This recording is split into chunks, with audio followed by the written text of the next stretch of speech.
Hello everyone, very good morning to all of you.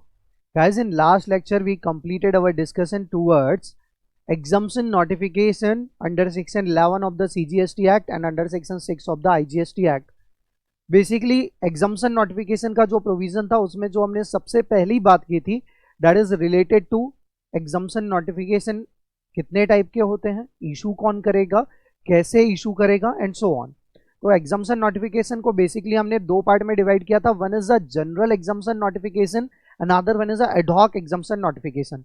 जो general exemption notification है that should be issued by the central government on recommendation of the GSTC by issuing a notification in official gazette, and by issuing a exemption notification we can exempt any goods or service or both, either absolutely or conditional, either wholly मतलब 100% or partly। at the same time यदि ad hoc exemption notification है then it can be issued by the central government by issuing a special order, by issuing a special order under बोलो exceptional circumstances।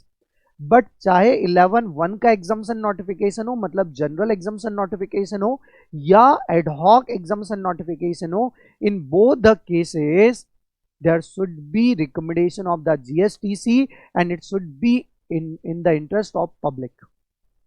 Clear है? 11(3) में हमने पढ़ा था कि यदि गवर्नमेंट चाहे तो एक्सप्लेनेशन इंसर्ट कर सकती है for the purpose of deciding the scope and applicability of particular exemption notification. However वो जो एक्सप्लेनेशन इंसर्ट किया गया उसका जो इम्पैक्ट है दैट इम्पैक्ट जो इम्पैक्ट है वो रेट्रोस्पेक्टिव होगा या प्रोस्पेक्टिव होगा, it's totally depend on the fact कि वो पर्टिकुलर एग्जम्पशन नोटिफिकेशन का जो एक्सप्लेनेशन है वो कब इंसर्ट किया गया। If it is inserted within 1 year from the date of issue of original exemption notification, then that explanation having a retrospective effect, otherwise it is having a prospective effect। एक साल के बाद यदि आप इशू करते हो तो prospective effect आ जाएगा। Is it clear? Apart from this particular 11(3) हमने इसमें explanation भी पढ़े रखा था।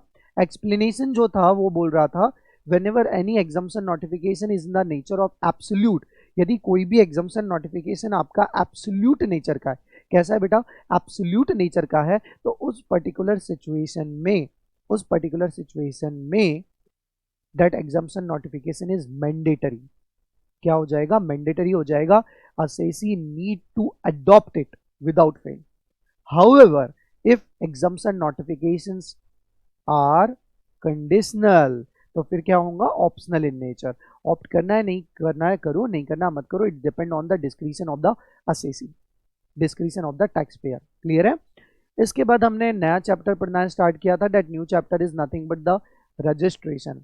और रजिस्ट्रेशन की यदि मैं बात करूं तो रजिस्ट्रेशन में जो हमने पहला प्रोविजन पढ़ा था that is section 23।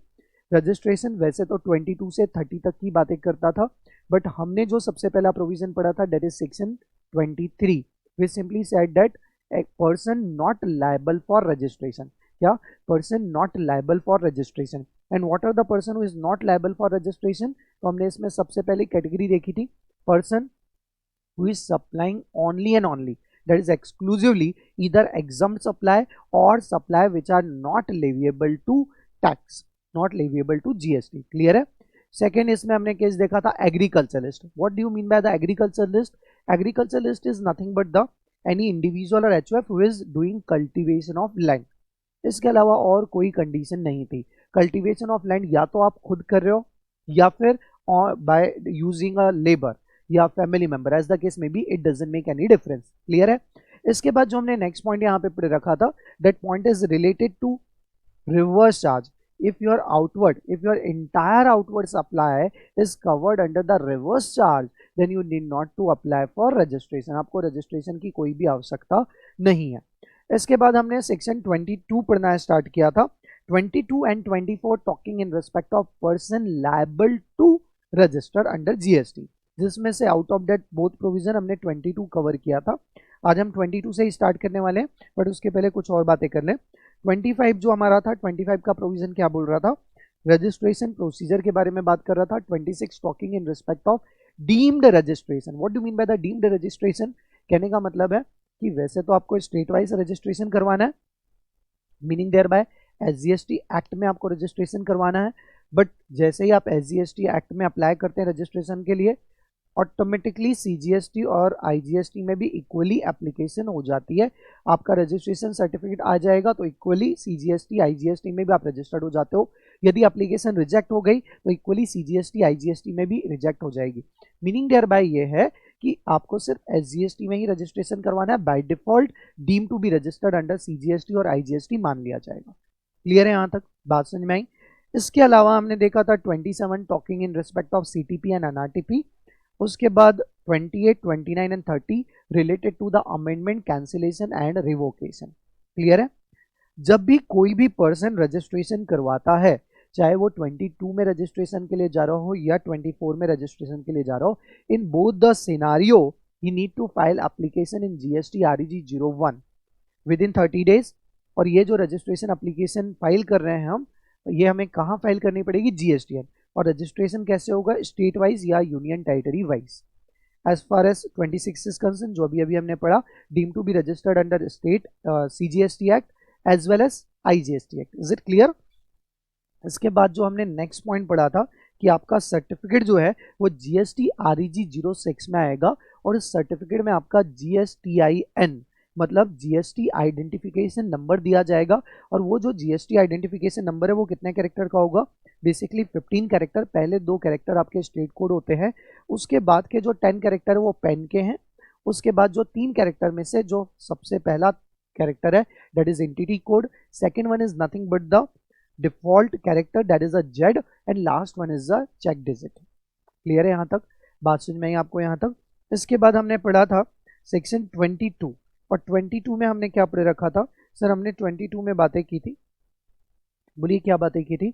If your aggregate turnover during the financial year, if your aggregate turnover during the financial year is more than the threshold limit. And what do you mean by the threshold limit? So threshold limit can be 10 lakh, 20 lakh, 40 lakh depending on the situations. ठीक है? Then you are required to get registered under the GST law. अब for example Maharashtra में आपका कोई vendor है जिसका turnover 8 lakh rupees है, goods का टर्नओवर 8 लाख है, whether he need to get registered under GST? No. क्या ऑब्लिगेशन 22 का आ रहा है क्या रजिस्ट्रेशन के लिए? नहीं। हाँ, यदि वो चाहे तो voluntary he can registered, but mandatory registration की कोई भी रिक्वायरमेंट नहीं है। Is it clear? बात समझ में आ गई यहाँ तक? अच्छा, अब ये जो लिमिट थी, लिमिट के बारे में मैंने आपको बताया था इन respect of MMNT, that is Mizoram, Manipur, Nagaland और त्रिपुरा, इन चारों स्टेट के लिए जो हमारी लिमिट है दैट इज 10 लाख। क्लियर है? ये चारों के चारों जो है स्पेशल कैटेगरी स्टेट है, और इन चारों के लिए जो लिमिट हमने बना रखी है that is 10 lakh. Is it clear? इसके बाद जो नेक्स्ट पॉइंट हमने पढ़ा था, for the purpose of Arunachal Pradesh, Meghalaya, Sikkim, Uttarakhand, Telangana और पांडिचेरी। इसे मैंने आपको कहा था आपको इसे याद नहीं रखना है, इसे याद रखेंगे डोंट वरी, बट अलग तरीके से। उसके बाद आपको थर्ड कैटेगरी पढ़ाई थी। थर्ड कैटेगरी में हमने पढ़ा all other state including the Himachal Pradesh, Jammu Kashmir, Assam. 20 lakh की लिमिट है। हाउएवर यदि आपका गुड्स का supply, if you are engaged in the supply of only goods that too only intra state, then your limit is 40 lakh. Otherwise normal way में आपकी limit कितनी है? 20 lakh. Even at the same time Arunachal Pradesh, Meghalaya, Sikkim, Uttarakhand, Telangana और पांडिचेरी के लिए भी जो एग्रीगेट टर्नओवर की लिमिट है वो कितनी है? 20 लाख। क्लियर है यहाँ तक? बात समझ में आई क्या यहाँ तक? हाउएवर 40 लाख की लिमिट नॉट अवेलेबल टू पान मसाला, टोबैको, एडिबलाइज, आइसक्रीम, और लास्ट जो हमने यहाँ पे पढ़ा था that is nothing but the क्या था? Aerated water, soda water. ठीक है, इंक्लूडिंग द इंटरस्टेट सप्लाई करो तब तो ये आपको एप्लीकेबल है ही नहीं। Is it clear? बात समझ में आई यहाँ तक? अच्छा, इसके बाद हमने 22 के में और भी कुछ बातें दी गई थी, वो हमने पढ़ी थी कि माइग्रेशन मतलब क्या? यदि आप ओल्ड टैक्स में ऑलरेडी रजिस्टर्ड है, then you need to registered under the GST law on compulsory basis।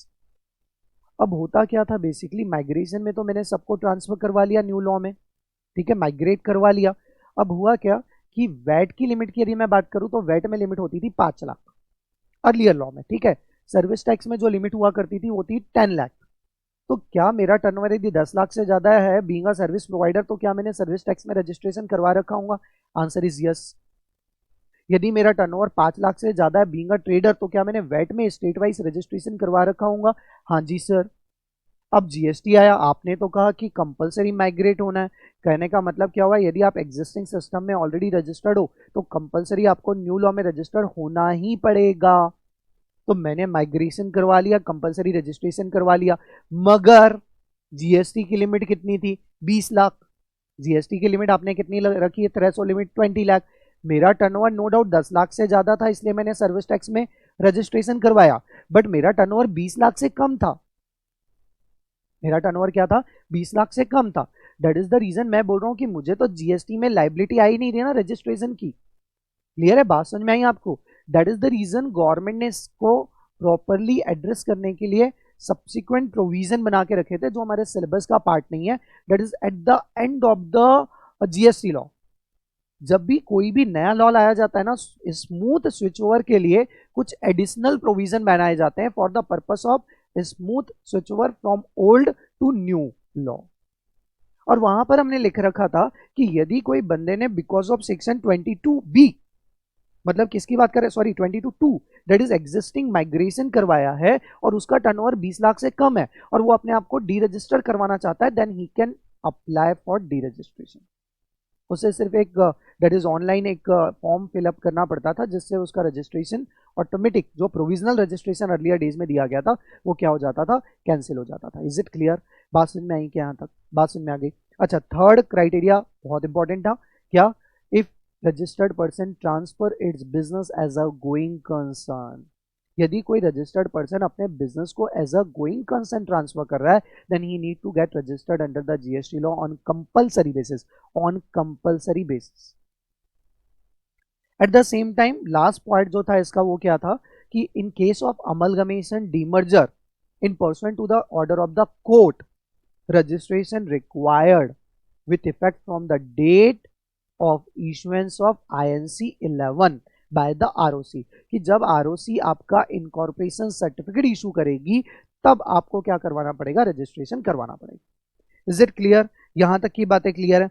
अच्छा, अब यदि बात समझ में आ गई होगी तो अब हम आगे की बातें करते हैं, और आगे की बातें करने के लिए सबसे पहले तो आप 22 में आ जाओ। 22 में क्या ये वाली बातें जो लिखी हुई है यहाँ पर, ये हमने पढ़ ली थी? हाँ जी सर, बिल्कुल पढ़ ली थी। थोड़ा सा और आगे बढ़िए, बढ़ते जाइए बढ़ते जाइए बढ़ते जाइए।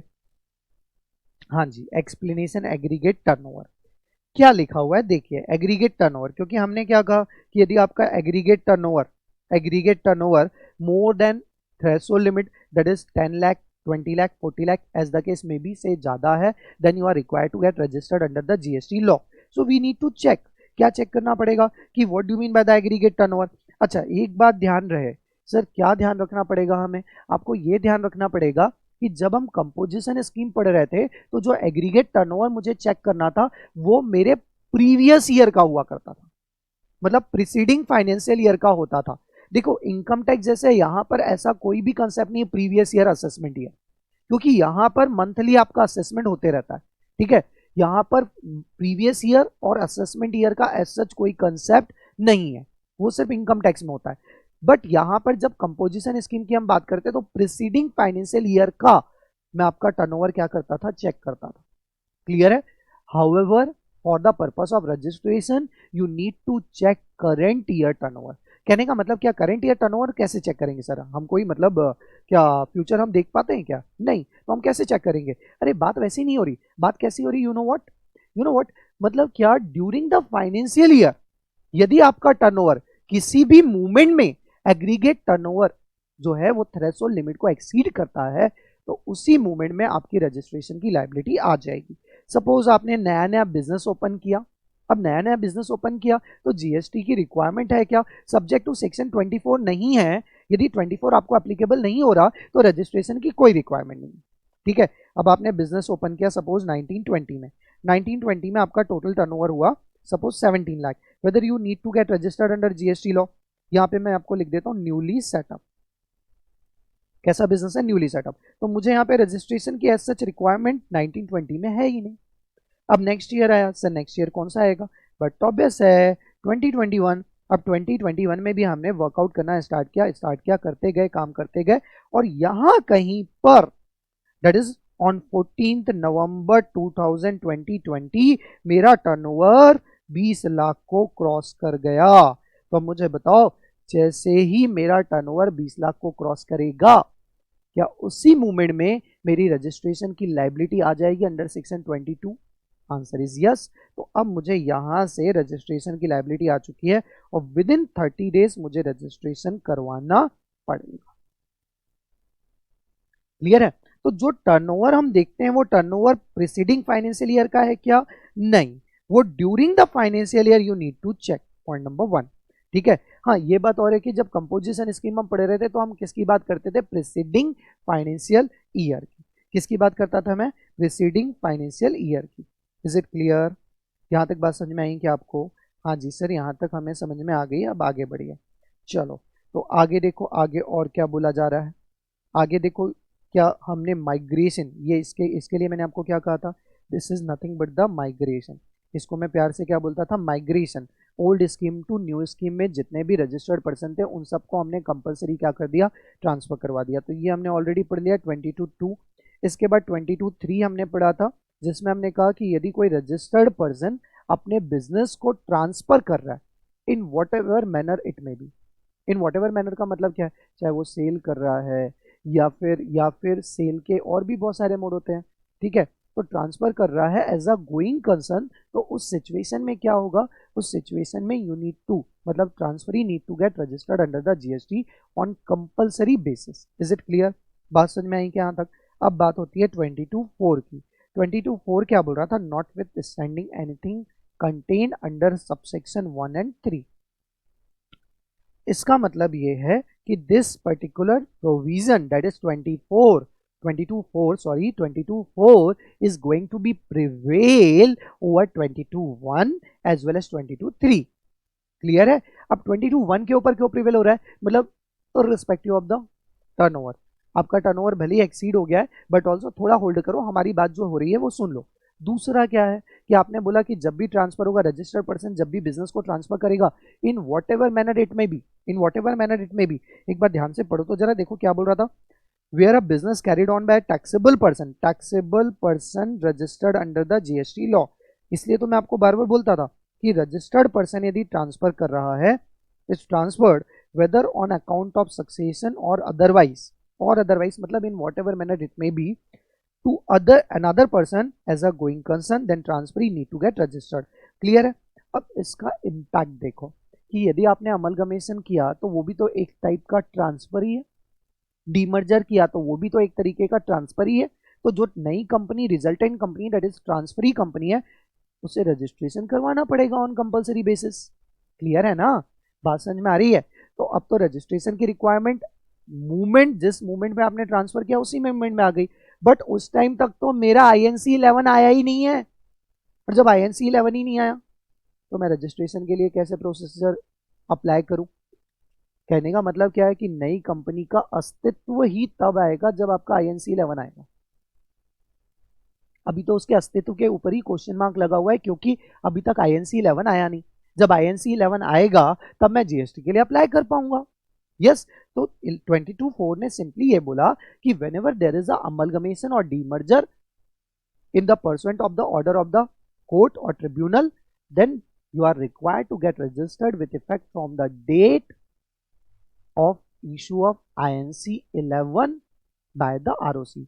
INC 11 मतलब आपको ध्यान तो है ना, मैंने क्या बोला था? INC 11 यहाँ पे लिखा है ना, सर्टिफिकेट और इनकॉर्पोरेशन। आपने चेक किया क्या? INC 11 ही था क्या और कुछ है? बोलो। INC 11 ही था ना, है ना? ओके, चलो ठीक है। INC 11, this is the form number of corporation, incorporation. ठीक है। अच्छा, अब यहाँ पे एग्रीगेट टर्नओवर को डिफाइन किया गया है। मजे की बात क्या है पता है आपको? कि एग्रीगेट टर्नओवर वही है जो हमने सेक्शन 10 में पढ़ा था, सेम एज सेक्शन 10। तो वापस से मुझे यहाँ पर पढ़ने की जरूरत है क्या? नहीं। आप मुझे बताइए, मैंने वहाँ पर ये इंटायर एग्रीगेट टर्नओवर को, ध्यान से सुनना और आंसर देना, मैंने वहाँ पर इंटायर एग्रीगेट टर्नओवर को एक बॉक्स में बंद करके क्या लिखा था? सर आपने लिखा था वहाँ पे all outward supply, all outward supply net of GST, net of GST. क्योंकि ये क्या बोलता था, सारी टैक्सेबल सप्लाई ले लो, सारी एग्जाम सप्लाई ले लो, और क्या बोलता था कि एक्सपोर्ट भी ले लो, इंटर स्टेट सप्लाई, मतलब सारी की सारी आपको आउटवर्ड सप्लाई ले लेना है, excluding the GST element and excluding inward supply जिसके ऊपर आप आरसीएम में पे कर रहे हो। तो इनवार्ड सप्लाई वैसे ही हमने एक्सक्लूड कर दिया, आप समझ रहे हो। तो हमारा जो आंसर है वो एकदम सिंपल सा है कि एग्रीगेट टर्नओवर कैसे लेंगे। तो aggregate turnover is nothing but the, बोलिए क्या क्या कहूंगा मैं, aggregate turnover is nothing but the all outward supply net of GST, all outward supply net of GST. Clear है क्या? चलिए बताओ यहां तक समझ में आई क्या बात? हाँ जी सर, यहां तक समझ में आ गई। तो आगे की बात और क्या, क्या aggregate turnover pan India basis पे लेना है? Of course, all over the India आपकी जो इन टोटलिटी जितनी भी ब्रांचेस है उन सब का टर्नओवर मुझे एग्रीगेट चेक करना है, भले ही आपका रजिस्ट्रेशन स्टेट वाइज है। क्या? भले ही आपका रजिस्ट्रेशन स्टेट वाइज है, मगर आपको जो टर्नओवर चेक करना है for the purpose of threshold limit, for the purpose of registration, that is on pan India basis. मतलब अक्रॉस इंडिया जितने भी मेरे बिजनेस सेंटर है वो सारे बिजनेस सेंटर को मुझे क्या करना पड़ेगा, क्लब करके एग्रीगेट करना पड़ेगा, और वो जो टर्नओवर आएगा that is the relevant for the purpose of GST. Clear है? बात समझ में आई यहां तक? बोलो हाँ या ना, बात समझ में आई क्या? Is it clear? Is it clear? Okay, अब यहां तक की हमारी बातें हो गई है, तो अब हम डायरेक्टली आ रहे हैं सेक्शन 24 में। सर सेक्शन 24 क्या बोलता है आप तो वो बताइए। 24 बोलता है, वर्डिंग पे ध्यान दीजिए, not with standing anything contained, not with standing anything contained in subsection 1 of section 22। बताओ क्या बातें हो रही है। अब सबसे पहले तो मुझे ये बताओ बेटा कि 22(1) है क्या? सर 22(1) जो है it's talking in respect of turnover. ये किस बारे में बात कर रहा था बेटा? सर ये जो बातें कर रहा था टर्नओवर के बारे में बात कर रहा था। ये क्या बोलता था कि यदि आपका टर्नओवर जो है वो थ्रेशोल्ड लिमिट से एक्सीड करता है, तो उस मोमेंट में रजिस्ट्रेशन सर्टिफिकेट, सॉरी रजिस्ट्रेशन आपको एप्लीकेबल हो जाएगा अंडर जीएसटी। तो आपको रजिस्ट्रेशन करवाना, you need to get registered under GST. Is it clear? बात समझ में आई? अब ये क्या बोल रहे हैं, not with standing anything contain, ध्यान से सुनो, not with standing anything contained under 22(1). इसका मतलब ये हुआ, इसका मतलब ये हुआ कि section 24 gonna to be prevail over 22(1). 22(4) और 22(1) में 24 is the overriding provision, prevail करेगा। क्लियर है? यहां तक बात समझ में आई? अच्छा, अब यदि बात समझ में आ रही तो आगे और मैं पढ़ता हूं, देखो क्या लिखा है, the following categories of person shall be required to be registered, shall be required to be registered. मतलब क्या हुआ इसका, इसका ओवरऑल यदि मैं आपसे बात करूं तो ओवरऑल बातें क्या हुई, ये जितने भी यहाँ पे 12 पॉइंट्स लिखे हैं ना, ये 12 के 12 पॉइंट्स में से यदि कोई भी पॉइंट्स आपको एप्लीकेबल होता है, in that case irrespective of the turnover you are required to get registered। क्या कहा मैंने, सुना? क्योंकि 22(1) तो आपको एप्लीकेबल ही नहीं है ना बॉस। क्या? पहला क्लॉज ही मुझे बोल देता है notwithstanding anything contained in subsection 22(1). इसका मतलब क्या हुआ सर? इसका मतलब ये हुआ कि 24 इज अ प्रिवेलिंग प्रोविजन। वापस से मैं रिपीट करूं, इसका मतलब ये हुआ कि 24(1) जो है, 22(1) जो है उसे सुपर सीड करेगा 24। कहने का मतलब ये हुआ, मैं यहाँ पे एरो करके लिखता हूँ ताकि मुझे ज़्यादा जगह मिल जाए, ठीक है। सबसे पहला पॉइंट मैंने कहा कि 24 और 22(1), सॉरी 22(1) में 24 is going to be prevail, पहला पॉइंट। दूसरा पॉइंट जो मैंने आपको कहा वो दूसरा पॉइंट क्या है, चलो बताओ तो जरा।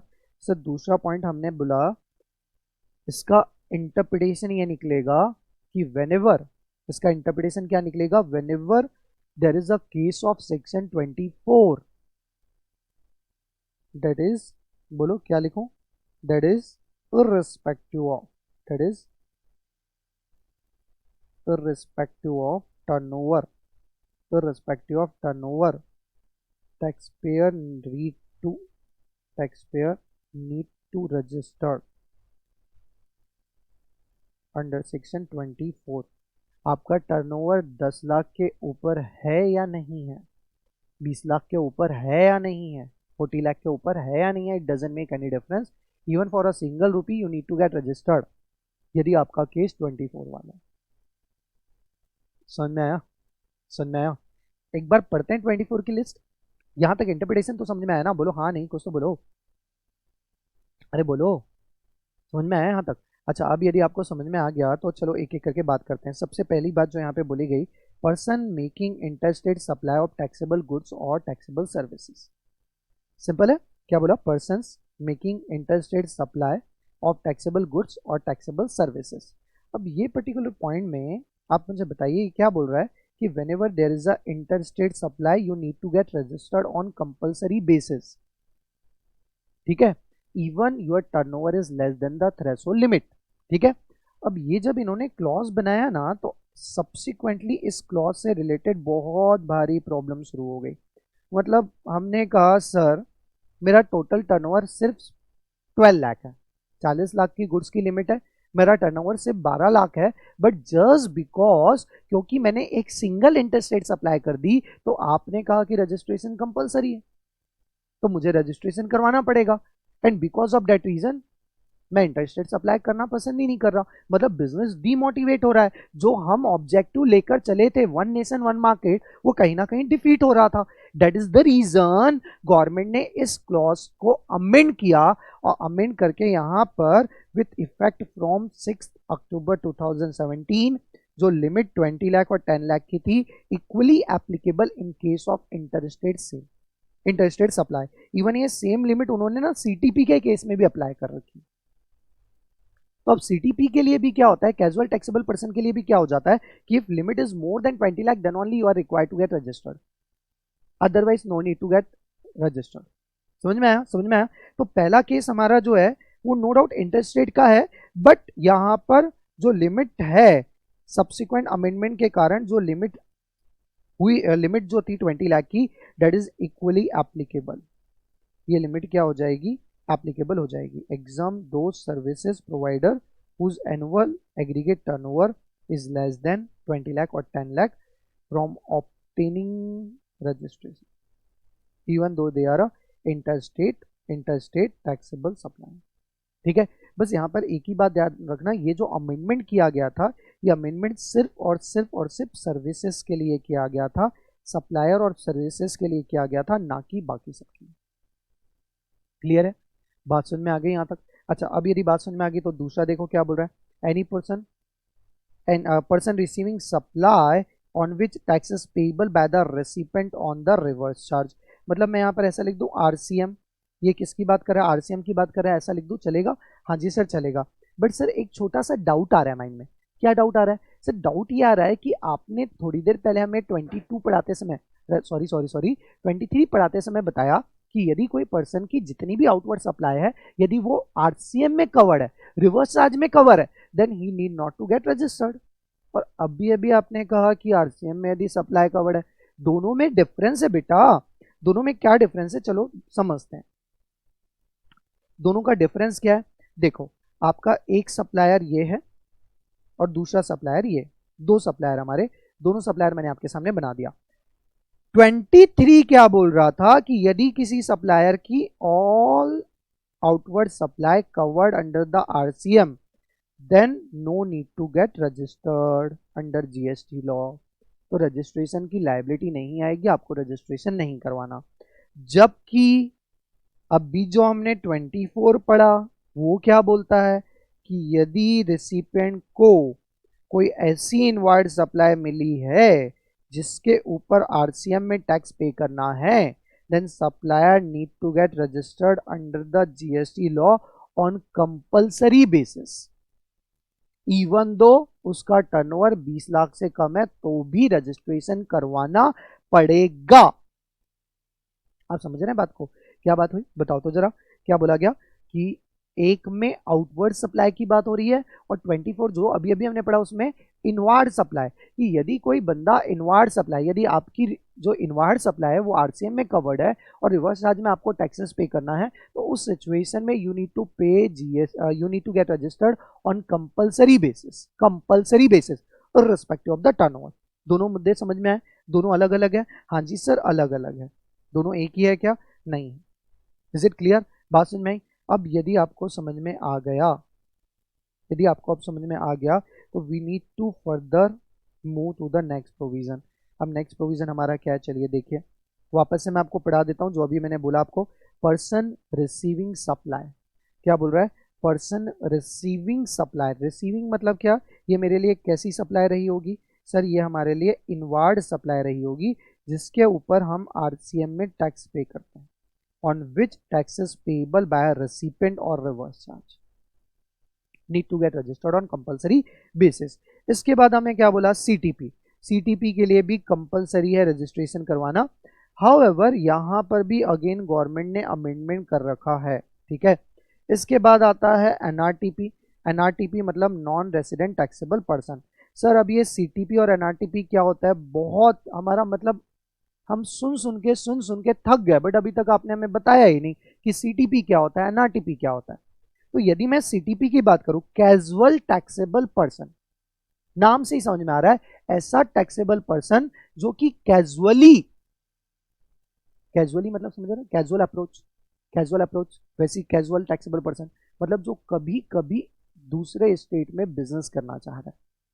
फॉर एग्जाम्पल जैसे होता क्या है, फॉर एग्जाम्पल आप वेंडर है, ठीक है, और आपका बिजनेस जो है मेनली वो कहाँ पर रन होता है? महाराष्ट्र में।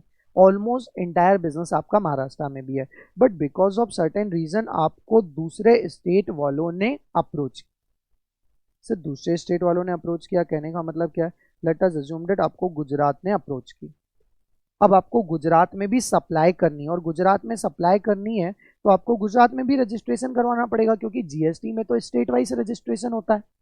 ये तो क्लियर है कि महाराष्ट्र में जब महाराष्ट्र में वर्किंग कर रहा हूँ तो मैंने महाराष्ट्र में रजिस्ट्रेशन करवाऊंगा विद द 27।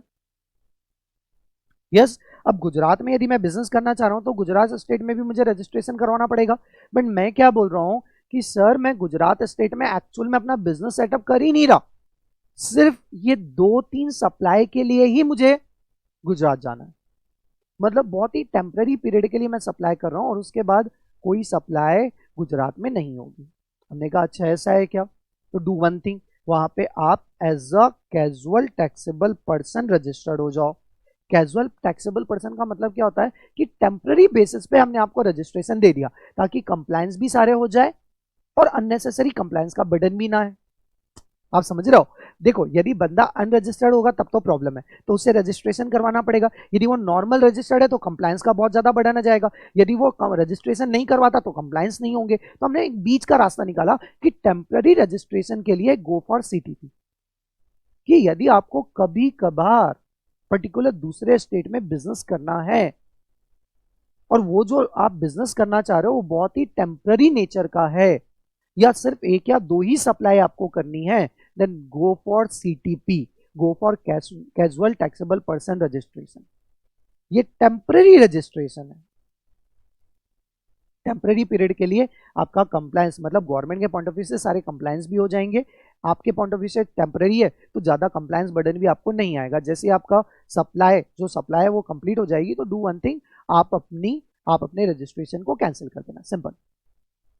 वैसे भी ये सीटीपी की वैलिडिटी जो होती है ना वो बहुत ही कम होती है, ठीक है। तो ये कैजुअल टैक्सेबल पर्सन हो गया। अब यदि मैं आपसे बात करूं एनआरटीपी की, तो एनआरटीपी वाले कौन लोग होते हैं?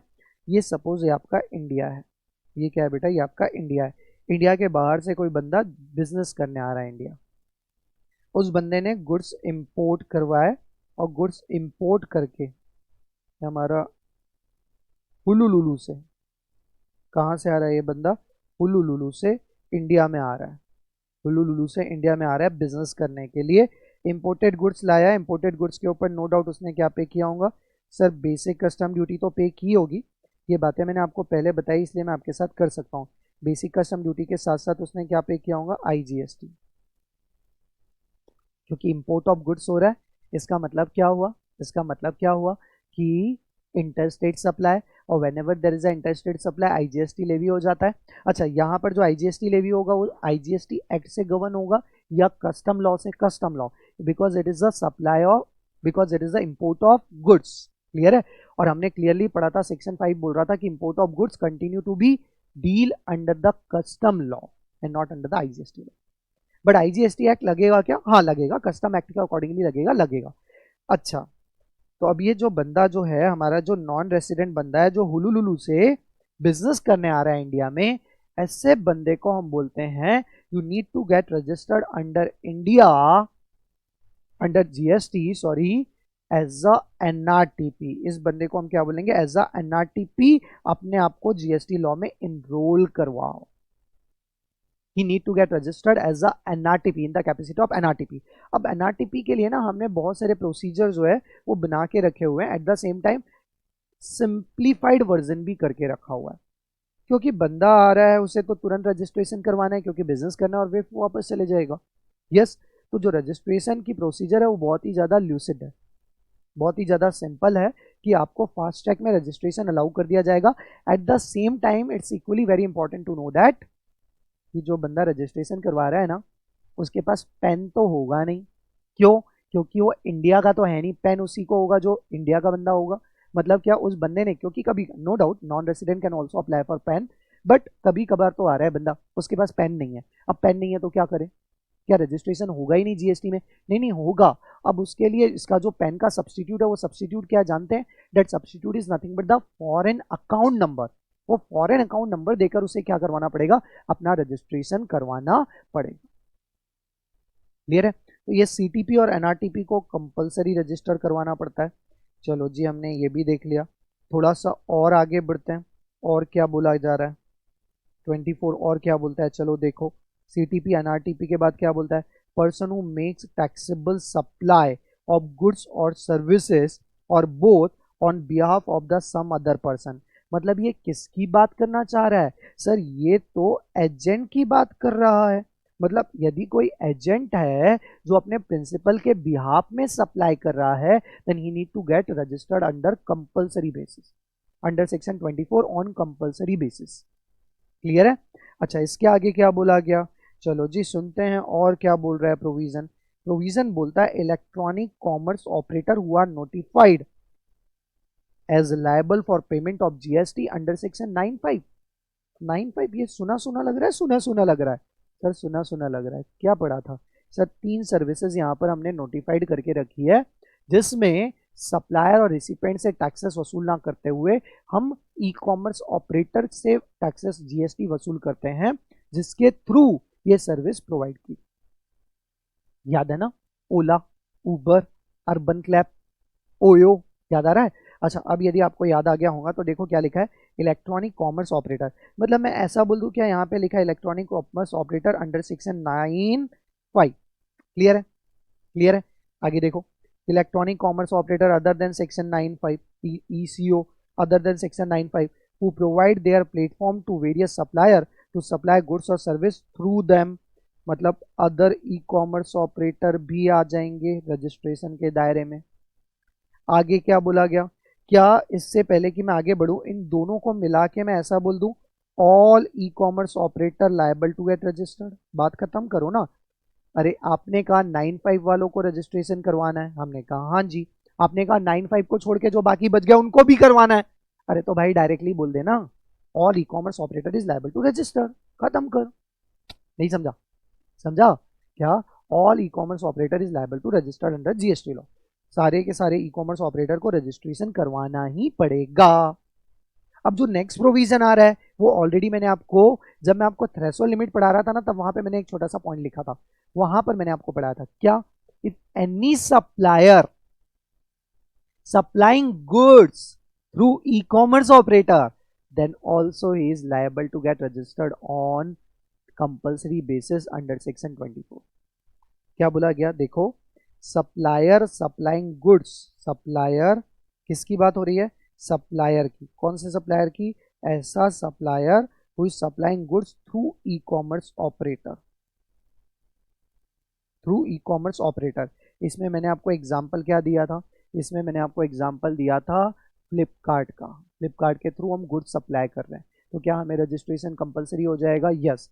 बट रिसेंटली गवर्नमेंट ने इसमें अमेंडमेंट किया है for the purpose of ease of business, क्योंकि धीरे धीरे day by day e commerce बढ़ते जा रहा है। तो मुझे यहाँ पे थोड़ा सा जो छोटे छोटे वेंडर है उन्हें रिलैक्सेशन देना बहुत जरूरी है। इसलिए गवर्नमेंट ने जो लिमिट थी 20 लाख और 10 लाख की, वो यहाँ पर भी अप्लाई करवा दी है। इसलिए मैंने आपको जब थ्रेशोल्ड लिमिट पढ़ाया था उसके साथ स्टार मार्क करके ये लिखवाया था। देखो क्या लिखा है, supplier supplying services through an e commerce operator have been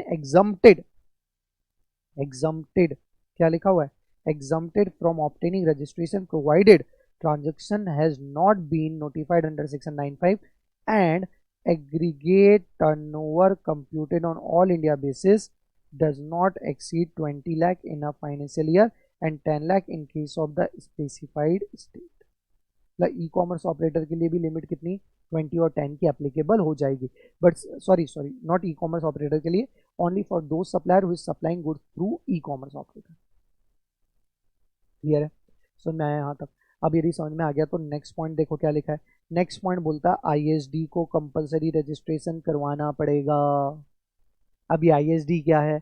input service distributor. ये इनपुट सर्विस डिस्ट्रीब्यूटर क्या है? नाम से समझ में आता है, इनपुट सर्विस के क्रेडिट को डिस्ट्रीब्यूट करने वाला, इनपुट सर्विस के क्रेडिट को डिस्ट्रीब्यूट करने वाला is nothing but the input service distributor, is nothing but the input service distributor. Clear है? अब ये जितने भी इनपुट सर्विस डिस्ट्रीब्यूटर होते हैं उन सबको रजिस्ट्रेशन कंपलसरी बेसिस में करवाना पड़ता है। सर हमें नहीं समझ में आया आईएसडी क्या होता है।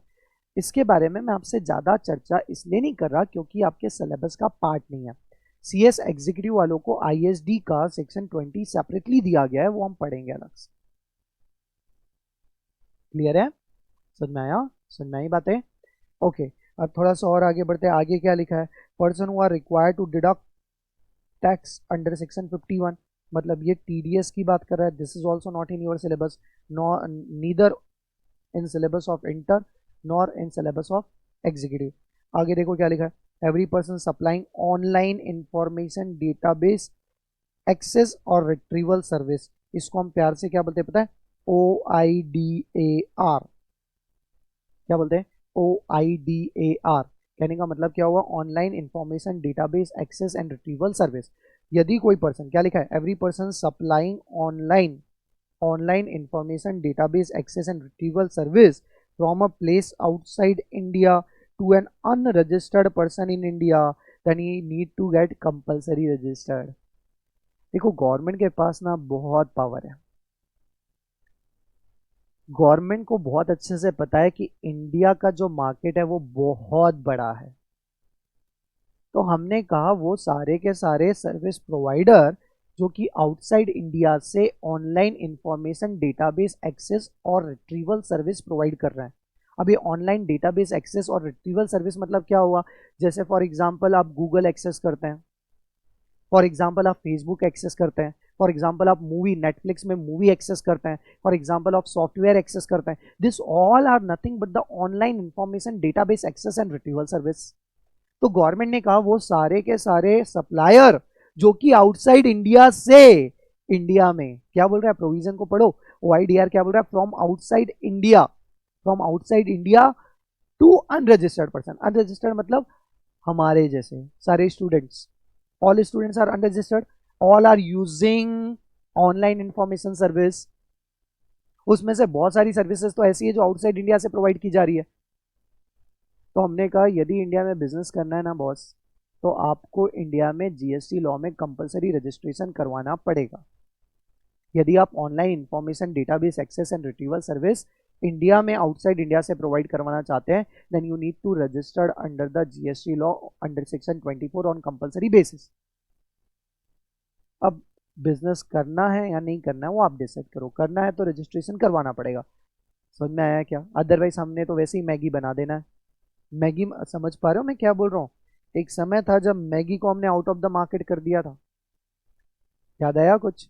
क्या मैगी में लेड मिल रहा है और भी बहुत सारे उसमें डेट इज केमिकल्स यूज किए गए, ऐसा बोलकर हमने मैगी को क्या कर दिया था, हम आउट ऑफ द मार्केट वापस इंट्रोड्यूस हो गई, तो वो बात अलग है। जैसे रिसेंटली इतना दूर क्यों जाते हो, रिसेंटली एग्जांपल लो, हमने बहुत सारी ऐप को on account of the security reasons block कर दिया, इंडिया में परमिट नहीं किया, याद है 59 ऐप को ऐसा हमने किया है ना। तो वैसे यहाँ पर भी बातें हो रही है कि यदि online information database access and retrieval service यदि आप इंडिया में प्रोवाइड करना चाहते हैं, then you need to get registered on compulsory basis, ठीक है। और लास्ट बोल रहा है सच अदर पर्सन, इतने से भी हमारा मन नहीं भरा। हमने कहा यदि आगे चल के नियर फ्यूचर हमें कोई ऐसा पर्सन मिलता है जिसने इंडिया में रजिस्ट्रेशन नहीं करवाया, तो उससे भी हम इंडिया में रजिस्ट्रेशन करवा सकते हैं अंडर सेक्शन 24 में नोटिफाइड करके। क्या बोला गया, सच अदर पर्सन और class of person as may be notified by the government on the recommendation of the GSTC. 24 समझ में आया? हाँ जी सर बिल्कुल समझ में आ गया। याद भी हो गया? हाँ जी सर बिल्कुल याद भी हो गया। बताओ तो जरा, फिर सुनाओ मुझे 24 क्या बोलता है। सर 24 एकदम सिंपल सा है सर। 24 क्या बोलता है, सबसे पहले तो वो बोलता है सीटीपी और एनआरटीपी। सबसे पहले वो जो बात करता है वो किस बारे में बात करता है सर, वो बात करता है CTP casual taxable person and non resident taxable person, इन दोनों को रजिस्ट्रेशन करवाना कंपलसरी है। CTP casual taxable person, NRTP non-resident taxable person, they both are required to get registered on compulsory basis. Apart from that और क्या बोलता था वो सर, वो बोलता था कि यदि आपने इंटरस्टेट सप्लाई किया है, कैसी सप्लाई किया है, इंटरस्टेट सप्लाई किया है, वेरी इंपॉर्टेंट, यहाँ पर हमने अमेंडमेंट कर रखा था कि if your aggregate turnover is more than the specified limit that is 10 lakh और 20 lakh as the case may be, then only you are required to get registered. Clear है? अच्छा, अपार्ट फ्रॉम डेट हमने एक बात और भी कर रखी थी, क्या हमने यहाँ पर भी सर इंटरस्टेट सप्लाई के साथ साथ एक और पॉइंट पढ़ा था। क्या था बेटा वो पॉइंट, कि यदि any supplier supplying goods through e commerce operator, यहाँ पर हमने क्या लिख दिया, इंटरस्टेट सप्लाई, ठीक है।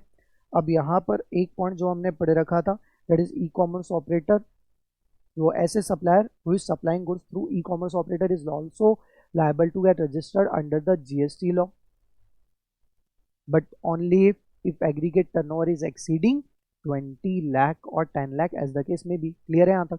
इससे पहले कि हम आगे बढ़े, और क्या क्या पढ़ा सर, हमने पढ़ा कि RCM को रजिस्ट्रेशन करवाना कंपलसरी है। कहने का मतलब क्या, यदि कोई मेरी इनवाइड सप्लाई RCM में कवर्ड है, मतलब यदि मुझे पेमेंट करना है RCM में, तो मुझे तो रजिस्ट्रेशन करवाना कंपलसरी है, बात खत्म हो गई, ठीक है। उसके बाद हमने बोला इनपुट सर्विस डिस्ट्रीब्यूटर को रजिस्ट्रेशन करवाना कंपलसरी है।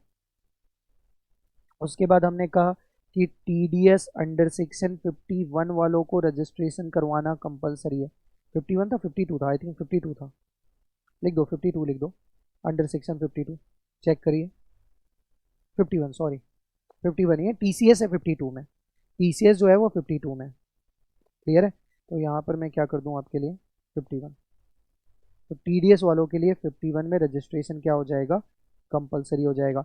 अच्छा, TCS वालों के लिए भी रजिस्ट्रेशन कंपलसरी है, वैसे उन्होंने बोला नहीं स्पेसिफिकली, बट कंपलसरी है। कैसे कैसे, TCS जनरली पे ही उन लोगों को करना पड़ता है who is the e commerce operator and working as a collecting agent. अब मुझे बताओ, क्या each and every e commerce operator को हमने रजिस्ट्रेशन के लिए कंपलसरी कर दिया? यस। तो अब चाहे वो 95 वाला ई कॉमर्स ऑपरेटर हो, नॉर्मल वाला ई कॉमर्स ऑपरेटर हो, कोई फर्क ही नहीं पड़ेगा, सबको रजिस्ट्रेशन कंपलसरी है।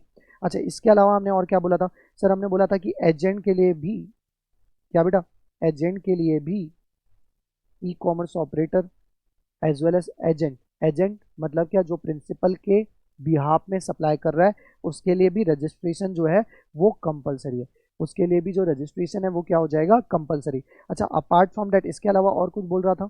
हाँ सर, और कुछ बोल रहा था, क्या बोल रहा था बताओ फिर, क्या बोल रहा था सर? वो बोल रहा था e commerce operator under section 95, क्या, e commerce operator under section 95 liable to get registered on compulsory basis, ठीक है। अपार्ट फ्रॉम, और क्या बोल रहा था, अदर ई कॉमर्स ऑपरेटर, दोनों को मिला के एक ही बात याद रखना, सारे e commerce operator is liable to get registered.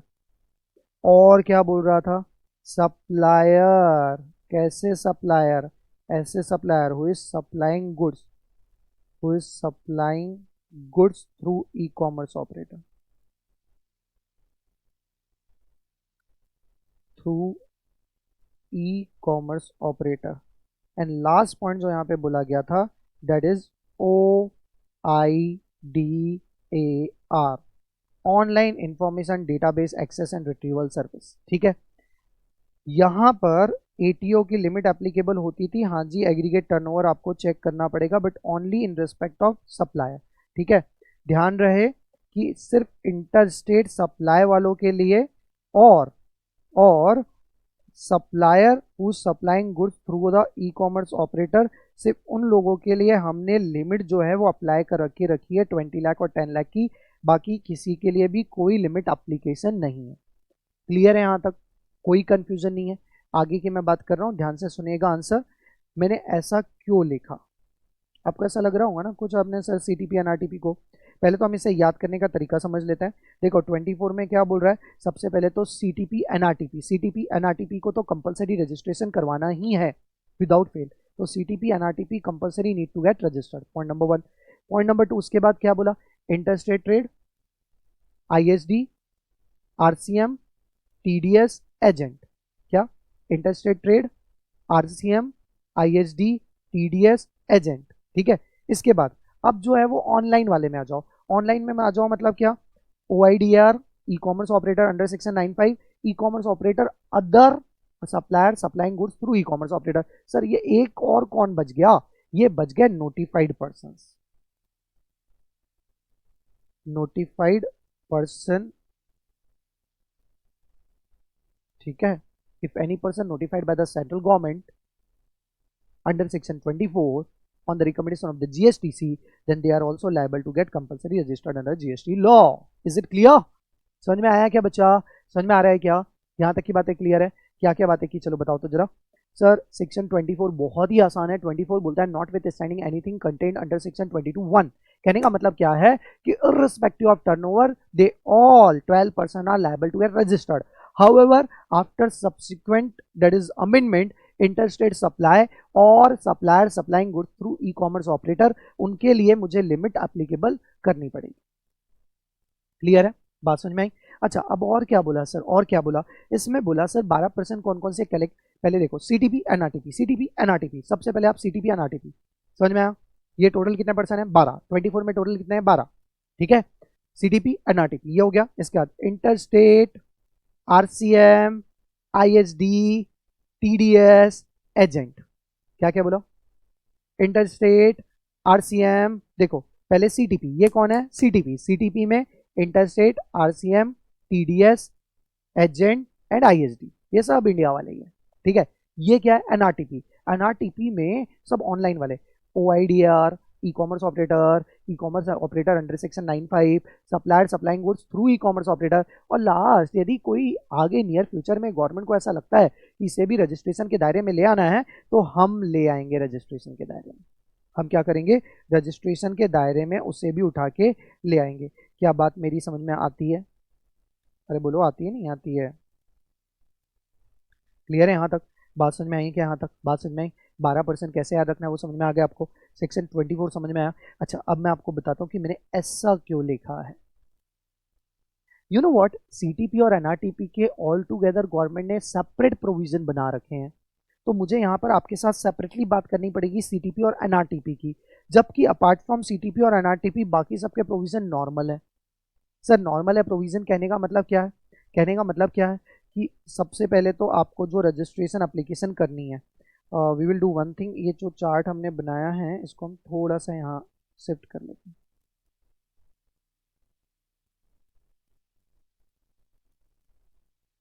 चलेगा, ओके, अब हमारे पास इनफ स्पेस है।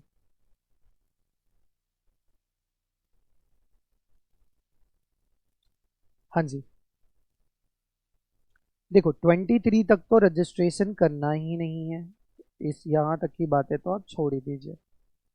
इसके बाद की हम बातें कर रहे हैं कि रजिस्ट्रेशन करवाना पड़ेगा, तो कैसे रजिस्ट्रेशन होगा, तो हमने कहा generally you need to file application. किस किस की बात कर रहा हूँ, इन सब की बात एक साथ कर रहा हूँ।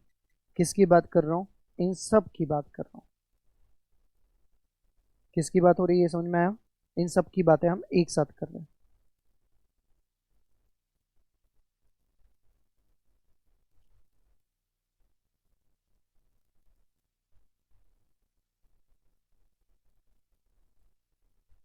हाँ जी, बोलिए। सबसे पहले अब हम धीरे धीरे बात करने जा रहे हैं सेक्शन 25 की। किसकी बात करने जा रहा हूँ मैं?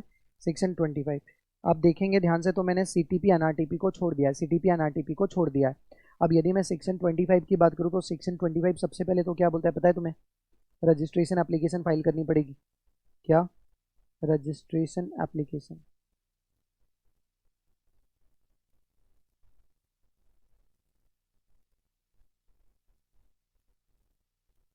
सर ये जो रजिस्ट्रेशन एप्लीकेशन मुझे फाइल करनी है, ये कौन से फॉर्म में फाइल करनी है? तो ये तो हमने सर ऑलरेडी पढ़ा हुआ है।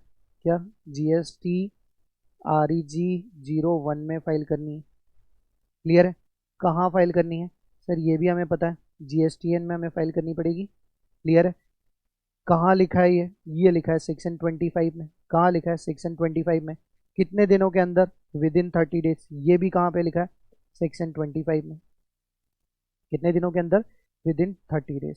तो this is nothing but the 25 में बहुत सारी बातें लिखी है, मैं ऐसा नहीं बोल रहा सिर्फ इतना ही लिखा हुआ है, वो हम पढ़ेंगे डिटेल में। बट एक बार बस ऊपर ऊपर जो अभी मैं आपको बता रहा हूँ वो सुन लो। अपार्ट फ्रॉम डैट यहाँ पर क्या अमेंडमेंट की बातें होगी? हाँ जी, यहाँ पे अमेंडमेंट की बातें भी हो जाएगी। किसकी बातें हो जाएगी? अमेंडमेंट। अमेंडमेंट्स अंडर रजिस्ट्रेशन जो दिया गया है वो कहाँ पे दिया है? अंडर सेक्शन 28 दिया गया है। तो यहाँ पर इन सब का अमेंडमेंट जो है वो भी मैं लिख देता हूँ। अमेंडमेंट के लिए भी you need to file application amendments in registration certificate under section 28। Clear है यहाँ तक? इसके बाद कैंसिलेशन के प्रोसीजर भी यहीं पे आ जाएंगे, जिसकी बातें हम सेपरेटली करने ही वाले हैं। किसकी बातें कर रहा हूँ मैं? कैंसिलेशन, सॉरी लिख दीजिए, कैंसिलेशन अंडर सेक्शन 29। ठीक है? और इसी कैंसिलेशन का अब हम क्या बोल देते हैं? रिवोकेशन। और यदि रिवोकेशन आप एप्लीकेशन फाइल करेंगे तो अंडर सेक्शन 30। क्लियर है यहाँ तक? अब ये जो कैंसिलेशन का प्रोसीजर होता है ये विद इन 30 डेज की बात होती है यहाँ पर। तो आप चाहें तो हम लिख भी सकते हैं यहाँ पे विद इन 30 डेज। यहाँ पे आप लिख सकते हो विद इन 15 डेज। क्या है ये हम पढ़ने वाले हैं, देखेंगे। बट अभी एज ऑफ नाउ आपको मैं सिर्फ लिखवा दे रहा हूँ। यहाँ पे क्या लिखेंगे? With in 30 days. With in 30 days आप चाहें तो रिवोक करवा सकते हैं। इतना यहाँ तक क्लियर है? अच्छा, एक बार यदि आपने रजिस्ट्रेशन करवा लिया, ध्यान से सुनना मैं क्या बोल रहा हूँ, एक बार यदि आपका रजिस्ट्रेशन हो गया तो वो कब तक के लिए वैलिड रहेगा? नहीं समझ में आया? एकदम सिंपल सा क्वेश्चन पूछता हूँ। आपने आधार कार्ड बनवाया, आपका आधार कब तक के लिए वैलिड है? बोलो बोलो बोलो। एकदम सिंपल सा क्वेश्चन है, आपने आधार कार्ड बनवाया, आपका आधार कब तक के लिए वैलिड है? सर लाइफ टाइम, जब तक कि हम उसको सरेंडर करके कैंसिल ना करवाएं तब तक वो आधार हमारा वैलिड रहेगा। वैसा ही GSTN के साथ भी होता है, जब तक कि आप इसे सरेंडर नहीं करवाते, इन जनरल इसकी जो वैलिडिटी है, मैंने यहाँ पे जो साइन लगाया वो थोड़ा सा गलत हो जाएगा, इसको हम थोड़ा आगे बढ़ा लेते हैं। उसकी जो वैलिडिटी होती है वो वैलिडिटी कितनी होती है बेटा? Life time. सॉरी,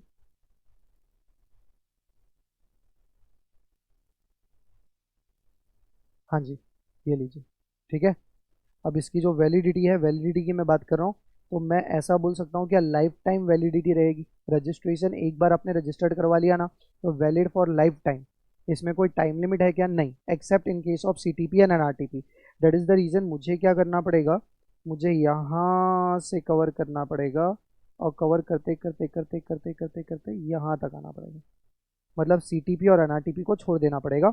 और यहाँ मैं लिख रहा हूँ वैलिड। क्या लिखूँ बताओ? वैलिड। क्या लिखूं? बोलो everyone. Valid for life time. Life time आपका जो लाइसेंस है, जो GSTN है, वो वैलिड रहेगा जब तक कि आप सरेंडर नहीं करते, कैंसिल नहीं करवा देते, या cancellation because of any reason initiate नहीं हो जाता, तब तक आपका GSTN जो है वो वैलिड है। वो ऐसा नहीं है कि 4 साल बाद अपने आप कैंसिल हो जाएगा, 5 साल बाद, ऐसा नहीं होता। जब बिजनेस में लिमिट नहीं होती ना, लाइफ टाइम चलता है, वैसे ही ये भी है। क्लियर है? बात समझ में आई यहाँ तक? अब यदि मैं आपसे बात करूँ CTP और NRTP की, अब मैं आपसे किसकी बात करना चाह रहा हूँ, अब मैं प्योरली आपसे बात करना चाह रहा हूँ सीटीपी और एनआरटीपी। अब यदि मैं सीटीपी एनआरटीपी की बात करूँ तो सबसे पहले तो सेक्शन 25 क्या बोलता है वो सुनो। 25 क्या बोलता है, इन केस ऑफ सीटीपी और NRTP, if any person is a CTP और एनआरटीपी, यदि कोई पर्सन ऐसा है जो कि सीटीपी या एनआरटीपी है, then they need to apply for registration within 5 days prior to the date of registration, prior to the date of commencement of business. आपका बिजनेस स्टार्ट करने के पहले within 5 days you need to get registered under GST. क्या बोला गया, वापस से सुनना। बाकी सारे केसेस में क्या होता है, आप अपना बिजनेस बिंदास स्टार्ट कर दो विदाउट रजिस्ट्रेशन। जब आपका टर्नओवर 20 लाख को क्रॉस करेगा या थ्रेशोल्ड लिमिट को क्रॉस करेगा, then only you are required to get registered, that too within 30 days। However if you are a CTP और if you are a NRTP, तो government ने आपकी टाइम लिमिट चेंज कर दी है। Section 25 बोलता है इन केस ऑफ सीटीपी और NRTP you are required to get registered under GST within 5 days prior to the date of commencement of business। तो government बाहर से आया है बंदा, आप कभी कभी हमारे स्टेट में बिजनेस कर रहे हो तो हमें आपके ऊपर इतना फेथ नहीं है। तो गवर्नमेंट क्या बोलती है, within 5 days prior to the commencement of business आप अपना रजिस्ट्रेशन करवा लीजिए। Point number 1। Point number two, registration के लिए जो एप्लीकेशन आप फाइल कर रहे हो ना, सुनो सुनो ध्यान से, रजिस्ट्रेशन के लिए जो आप एप्लीकेशन फाइल कर रहे हो ना, उस एप्लीकेशन के साथ एडवांस टैक्स भी पे कर देना। समझे बात को, क्या उस एप्लीकेशन के साथ एडवांस में टैक्स भी पे कर देना। हमें आपके ऊपर भरोसा नहीं है। क्या बोला गया, समझ में आया? क्योंकि सीटीपी एनआरटीपी कभी कभी वाले हैं, तो गवर्नमेंट क्या बोलती है, हमको भरोसा नहीं है। दैट इज द रीजन हम क्या बोल रहे हैं कि डू वन थिंग, क्या करो, एडवांस में टैक्स भी पे कर दो। सो एडवांस में कैसे टैक्स पे करें, एक एस्टिमेटेड बेसिस पर आप ये समझ लो आप कितनी सप्लाई ला रहे हो, कितने का बिजनेस होने वाला है, उस बेसिस पर, एस्टिमेटेड बेसिस पर एक टैक्स पे कर दो। जो भी कम ज्यादा होगा बाद में सेटल करेंगे ना, ठीक है। पहले तो क्या बोला, ये जो सीटीपी और एनआरटीपी है बेटा, स्पेशली मैं सीटीपी एनआरटीपी की बात कर रहा हूँ, ध्यान से सुनना। मैं किसकी बात कर रहा हूँ, only in respect of CTP and NRTP, ठीक है। इसे पढ़ने के लिए वी नीड टू रेफर, क्या रेफर करना पड़ेगा मुझे रेफर करना पड़ेगा सेक्शन 25 अलॉन्ग विद सेक्शन 27। 25 में एप्लीकेशन कितने दिनों के अंदर फाइल होनी चाहिए ये लिखा हुआ है, बाकी जितनी भी बात है वो 27 में लिखी हुई है। 27 is a specific provision towards the CTP and NRTP. Clear है, बात समझ में आई क्या यहाँ तक?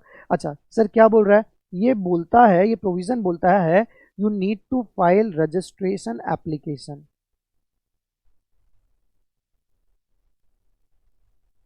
क्या फाइल करना पड़ेगा, रजिस्ट्रेशन एप्लीकेशन आपको फाइल करनी पड़ेगी।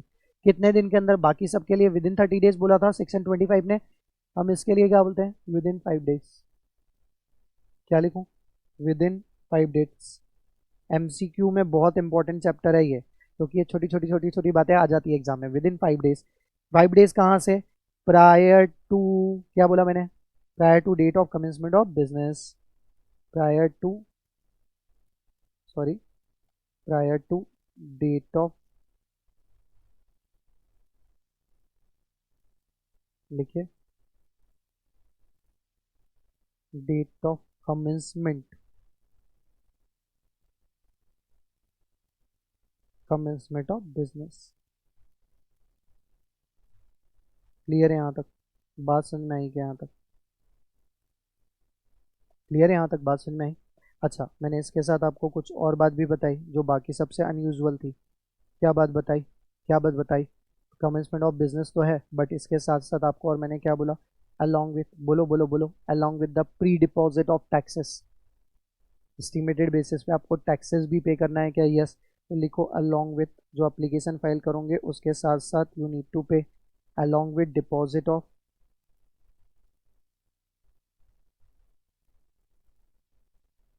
Advance tax on estimated basis. अब नेक्स्ट पॉइंट हमारे माइंड में क्या आता है, सर ये जो टर्नओवर, ये जो रजिस्ट्रेशन हमने करवाया, आखिर इस रजिस्ट्रेशन की वैलिडिटी क्या रहेगी सर? मतलब आप पूछना क्या चाहते हैं?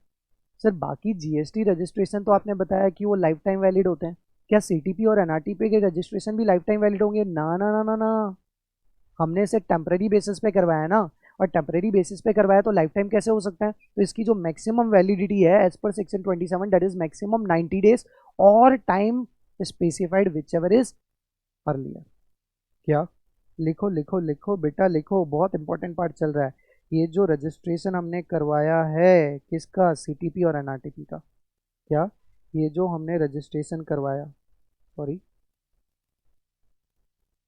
ये जो हमने रजिस्ट्रेशन करवाया that registration valid for,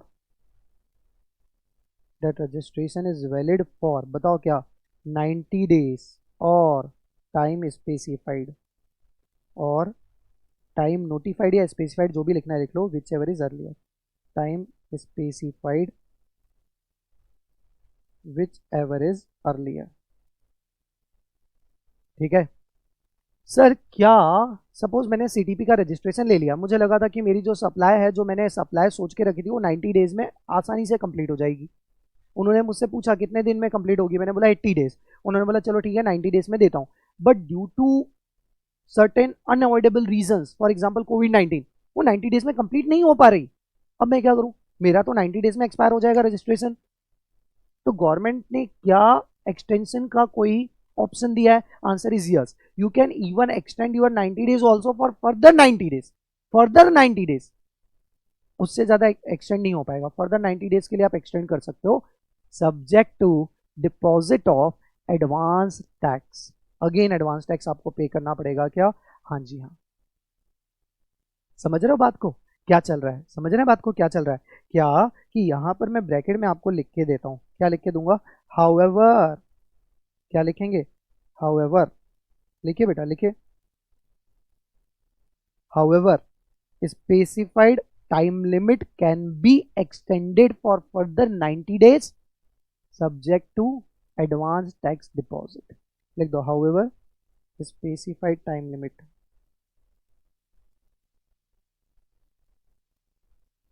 specified time limit can be extended, can be extended by further 90 days, further by 90 days, जो भी लिखना है further by 90 days। बस एक ही बात याद रखना है, यहाँ पर भी क्या करना पड़ेगा? On deposit of tax.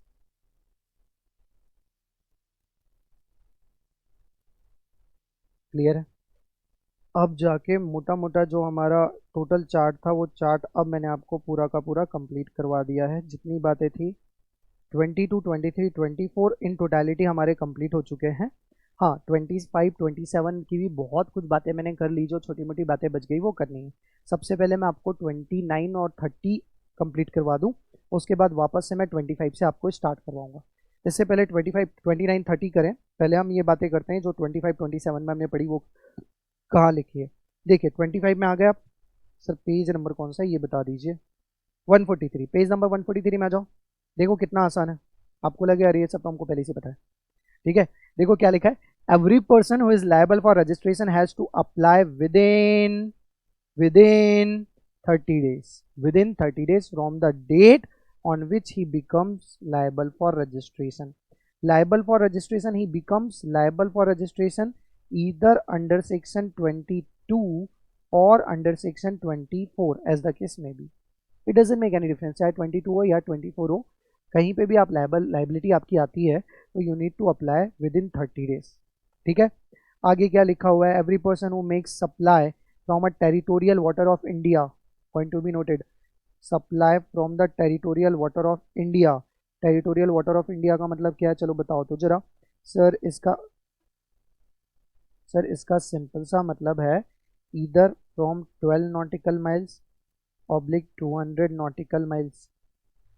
ठीक है, shall obtain registration in a coastal state or union territory where the nearest, इसका मतलब यहाँ पर सिर्फ क्या 12 नॉटिकल माइल्स लिख दूँ चलेगा, बाकी सब तो यूनियन टेरिटरी में गवर्नमेंट के अंडर में चले जाएगा। नियरेस्ट पॉइंट, चलो ये हमने पढ़ लिया था, आगे बढ़ते हैं। इफेक्टिव डेट, ये जो है ये रूल नंबर 10 है, इसको थोड़ी देर के लिए आप होल्ड पे डालो। और इसमें ना इंपॉर्टेंट लिख के भी रखो, इसको मैं आपको पढ़ा रहा हूँ, वेट करो, इसके लिए थोड़ा सा आपको वेट करना पड़ेगा। This is the rule number 10, one of the very very very important portion, क्योंकि इससे कंपलसरी आप मान के चलो क्वेश्चन आ ही जाता, हर अल्टरनेट एग्जाम में क्वेश्चन पूछा गया, ठीक है, इधर एमसीक्यू के फॉर्म में या सब्जेक्टिव क्वेश्चन भी। बहुत आसान है, समझ में भी जल्दी आ जाएगा, बट थोड़ी देर के लिए इसे होल्ड पे रखते हैं।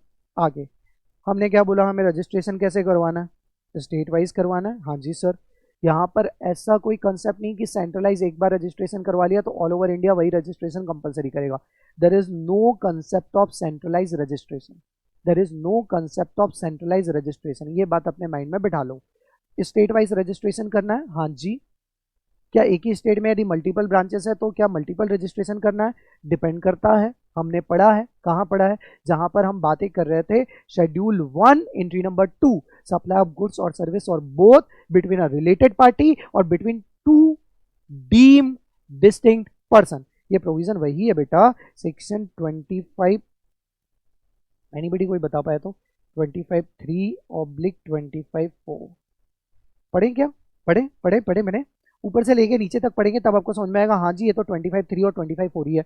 चलो पढ़ना स्टार्ट करते हैं। देखो क्या बोल रहा है, under GST there is a no concept of centralise registration, क्योंकि रजिस्ट्रेशन जो है वो क्या होगा, स्टेट वाइज होगा। अब business entity having its branches in multiple state need to apply for each and every state. आगे देखो, आगे क्या लिखा हुआ है, however if any entity has multiple branches within a particular state single registration can be obtained। पता है हमें, हाँ ऑलरेडी पता है, wherein one branch has to be declared as principal place of business।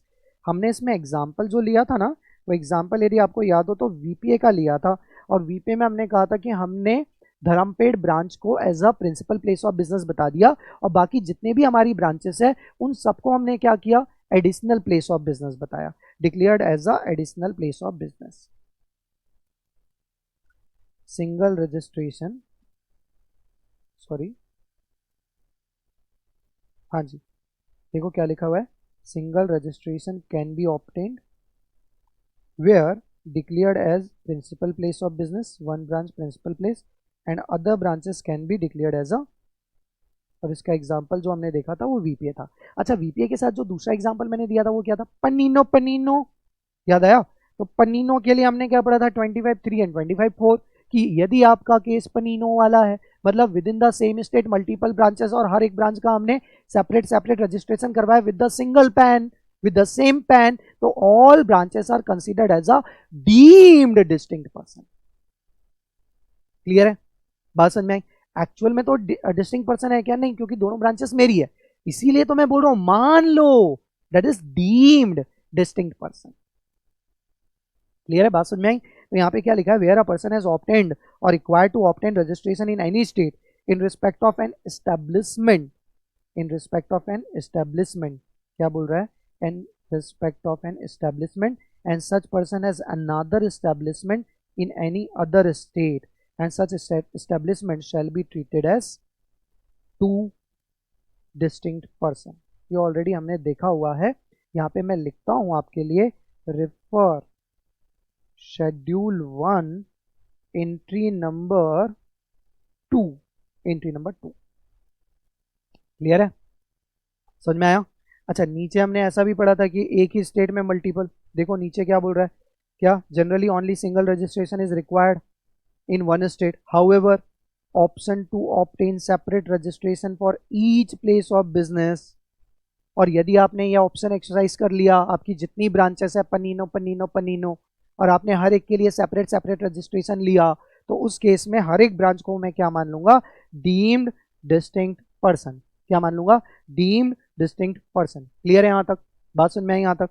चलो जी, ये तो समझ में आ गया सर। अब आगे बढ़ते हैं। सर क्या वॉलेंटरी रजिस्ट्रेशन का ऑप्शन अवेलेबल है? हाँ जी, अवेलेबल है। वॉलेंटरी रजिस्ट्रेशन का मतलब क्या है कि यदि आपको 22 और 24 की एप्लीकेबिलिटी नहीं आ रही, मतलब you are not required to get registered under GST law, but also you want to get registered, you want to enroll with GST law. Sir कौन बेवकूफ है जो अननेसेसरी कंप्लायंस लेगा? यदि रजिस्ट्रेशन 22 और 24 में नहीं आ रही तो मैं क्यों रजिस्ट्रेशन करवाऊं? नहीं, इसके भी अपने बहुत सारे बेनिफिट है। आपने जनरली ऐसा सुना होगा ना, बड़ा बनना है तो बड़े लोगों के साथ रहो। पहला ऑब्जेक्टिव ये है कि वॉलंटरी रजिस्ट्रेशन हम करवाते हैं with the objective to enter into the registered community, ताकि वो रजिस्टर्ड पर्सन जो है, रजिस्टर्ड पर्सन की जो कम्युनिटी है, उस कम्युनिटी के हम पार्ट बन सके। समझ में आया? दूसरा पॉइंट क्या है यहाँ पर? दूसरा point is nothing but the, ये तो पॉइंट है ही है, साथ में जो दूसरा पॉइंट है वो पॉइंट क्या है कि यदि आप वॉलंटरी रजिस्ट्रेशन करवाते हैं then you are eligible to issue a tax invoice and you are eligible to book the ITC in respect of your inward supply. आप समझ रहे हो मेरी बात? क्या सपोज मैंने अपना नया नया बिजनेस ओपन किया, अब जो मटेरियल मैं मैन्युफैक्चर कर रहा हूं, या मैं मैन्युफैक्चर नहीं कर रहा, ट्रेड कर रहा हूं, वो बेसिकली रॉ मटेरियल है दूसरे मैन्युफैक्चर का।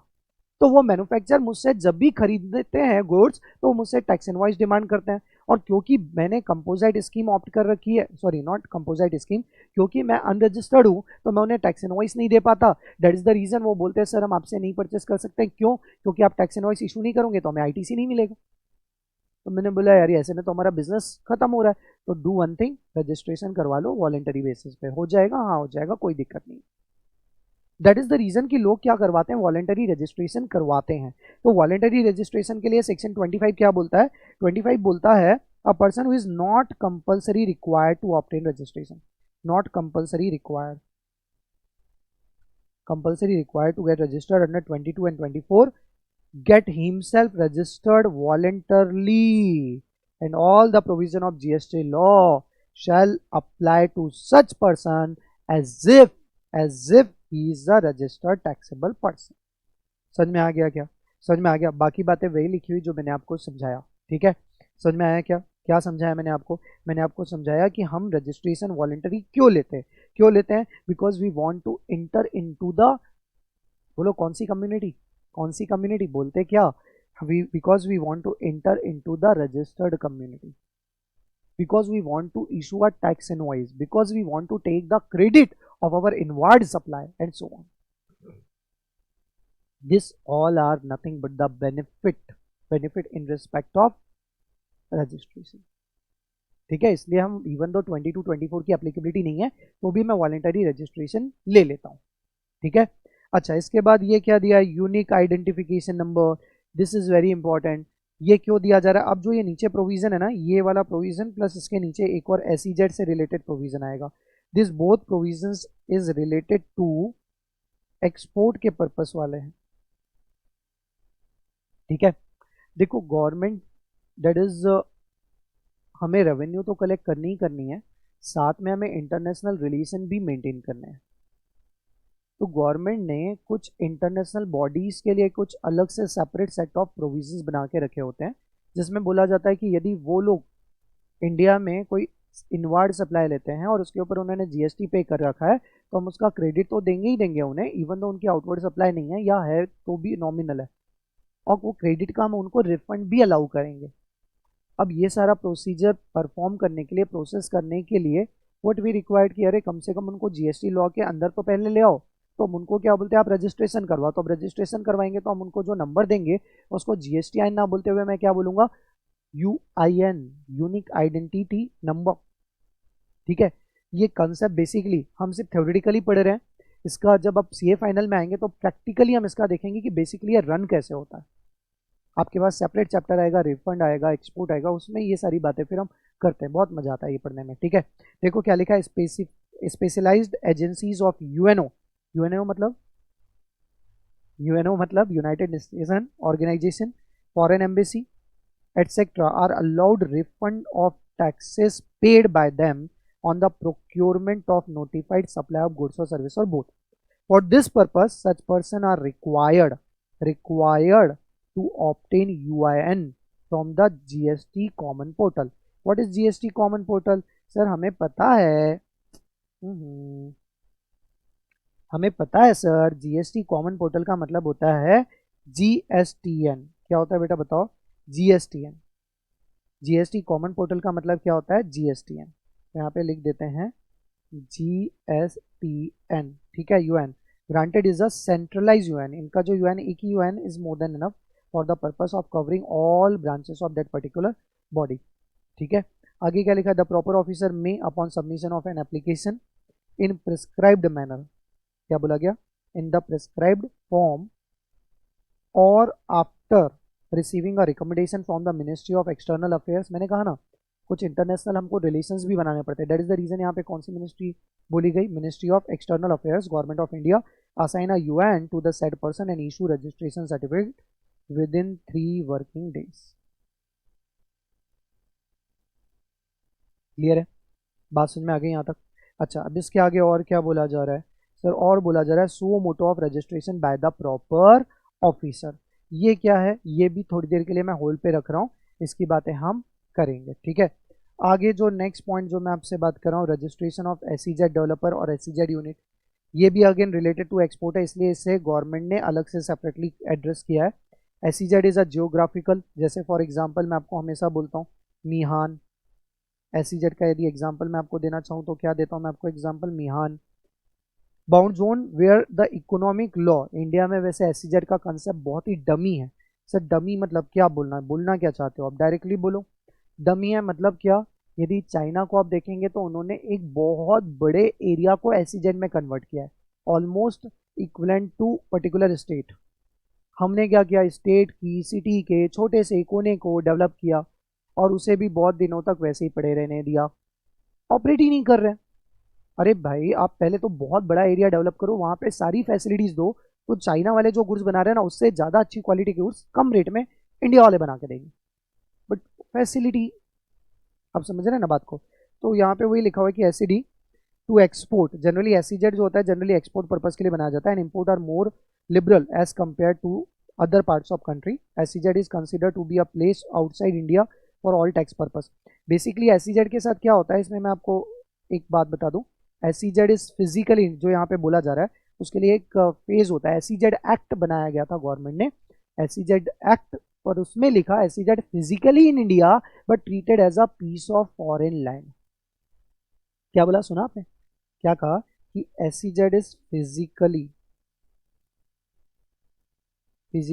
इन इंडिया, फिजिकली तो इंडिया में है but treated as, piece of foreign land, piece of foreign land, piece of foreign land मतलब as good as outside India मान लिया जाता है, कहने का मतलब ये, but only for limited purpose. अब समझो समझो मेरी बात को, क्या बोला, SEZ physically in India but treated as a piece of foreign land, only for the purpose of physical purpose, only for the purpose of finance, कुछ ही एक्ट के लिए ऐसा है। अब सपोज किसी बंदे ने मिहान में जाके, मतलब एसईजेड वाला एरिया, वहां पे मर्डर कर दिया, पुलिस वाले पकड़ने गए, उन्होंने बोला अरे हमें नहीं पकड़ सकते आप, क्यों नहीं पकड़ सकते sir, physically in India but outside India treated as a piece of foreign land, तो जो हमने क्राइम किया वो इंडिया में नहीं किया, पुलिस वाला डंडा मारेगा और ले जाएगा आपको पकड़ के, आप समझ रहे बात को। तो SEZ no doubt physically in India but treated as a piece of foreign land but only for physical purposes, only for limited purpose, बाकी एक्ट वहां पे इक्वली एप्लीकेबल होते हैं, जैसे इंडियन कॉन्ट्रैक्ट एप्लीकेबल होगा, आप समझ रहे बात को।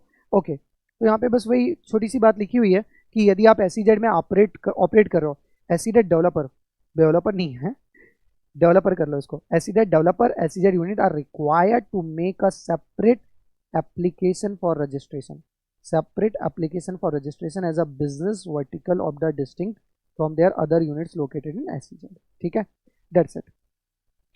इसके बाद स्टेप्स इन्वॉल्व, ये वाली बातें हम कल करेंगे, आज नहीं कर रहे हैं। डीम्ड रजिस्ट्रेशन में आ जाइए, बेसिकली ये डीम्ड रजिस्ट्रेशन लिखा हुआ है बट ये डीम्ड डी की जगह ओ हो गया, आप डीम्ड कर लो, डीम्ड रजिस्ट्रेशन।